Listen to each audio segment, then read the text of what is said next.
NA4. We're very happy to be back in British Columbia and would like to extend our gratitude to the BCRU and all the volunteers and many people that come out and help make this event a success. We've got Mike Webb, captain of the Canada East squad, Simon Blanks, the head coach, Tony Medina, head coach of Canada West, and Mark Lawson, captain of the West squad. Each of these guys were involved last year and will bring a lot of experience, and I'm sure they'll be able to answer all your questions. So without further ado, I'd like to ask Rick Suggett, head coach of Canada's national senior men's team, to approach and just give you a few words on what the NA4 means to Rugby Canada and our high performance and development model. For the NA4, it's been a fabulous add to our elite program. It's given our domestic players competition which excels above club competition. And so the game that I watched yesterday afternoon, despite the score, was an excellent game of rugby and a good warm-up for the big match starting on Saturday.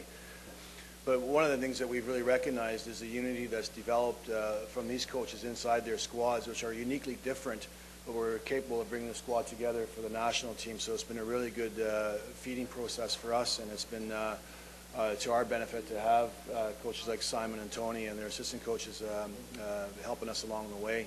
The players, again, like I said, yesterday was a fabulous game of rugby. The West really came out at the end and put the boots to the East, and so I think they opened up a big wound for the East boys, and they'll be looking to fill that in on Saturday. And I know that Mark and his guys will step up to the challenge too. So both these guys have been trained together all year long, slugging it out up at Victoria, and so they're glad to get back out in the field and exchange different points of view. So you know, for everyone that's out there, come on out and watch some exciting rugby, especially as they build towards the World Cup. As far as the game goes on Saturday, well, first I guess I'll address the game yesterday. Definitely was an unexpected result. At least the margin was unexpected. And I know that the East boys will be eager to make amends for that loss. This game coming up on Saturday is the one that counts towards the tournament, so I'm sure that they'll provide better opposition on Saturday. Just to pick up where Mark was talking about the game yesterday, obviously we're quite sore about that. These guys were a little disappointed. It was a lot of guys' first game back playing rugby, but there's no excuses. Those guys are pretty highly trained athletes, and there's no excuse for a letdown like that.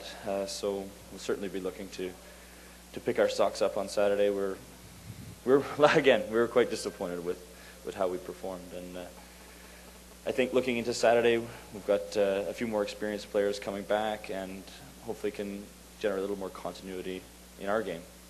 I think there's too much that needs to be said in terms of how we need to play on Saturday in order to be a bit more competitive. Catching the ball is a great place to start. So we're going to really try hard to catch the ball on Saturday and then keep it. I think with a bit of luck, we'll finish off a few of the line breaks that we had and throw a bit more variety and win the point of contact, and then we'll be there or thereabouts. I envisage every game that we played against the West, including yesterday, was a huge physical battle. It's going to be exactly the same again. The more that we can do to foster the quality and intensity of the play, East versus West, the better than it's going to be for the national team.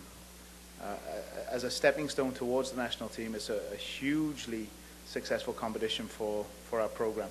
And the more that we can do to develop that fierce rivalry, the better it's going to be. So we're going to be working really hard to try and kick the shit out of them.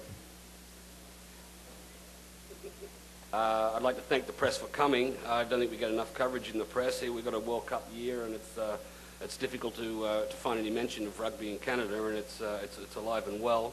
I think you'll find that if you come out on Saturday. Yesterday's game, you can call it exhibition, you can call it a trial, you can call it what you like. There was passion. The East, when they put the East and West jerseys on, they go hammer and tail and tong at it. A lot of passion play, but as I said to the boys, forget about yesterday. It'll be a different situation on Saturday. The East will definitely come out prepared, and we're looking for a bang-up game. And no, I'm not going to tell you anything about our tactics. Simon will do exactly as we did yesterday. Is this something that really you see a lot of passion in the guys and really fighting fighting for their team? Absolutely. Ever since we started first playing representative rugby, which for most of us would have been at the under-17 level.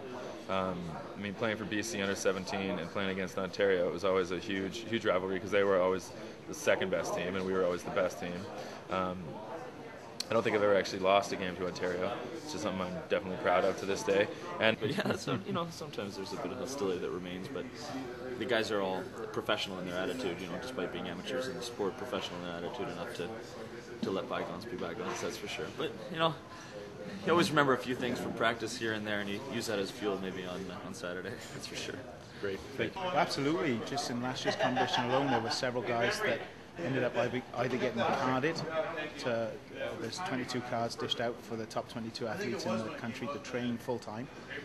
And the money comes from the government to do that. And there's several of them that ended up getting professional contracts based on performing well at the NA4 and then getting selected to the Churchill Cup, being in such a rich vein of form that they played well at the Churchill Cup and then went on to get professional contracts. So all those things benefit the program because if a carded athlete performs well, gets picked up, gets a professional contract, we can then give that guy's being looked after by a professional club and being developed at the right level of intensity for what we're looking for in the future and down the road for the overall program.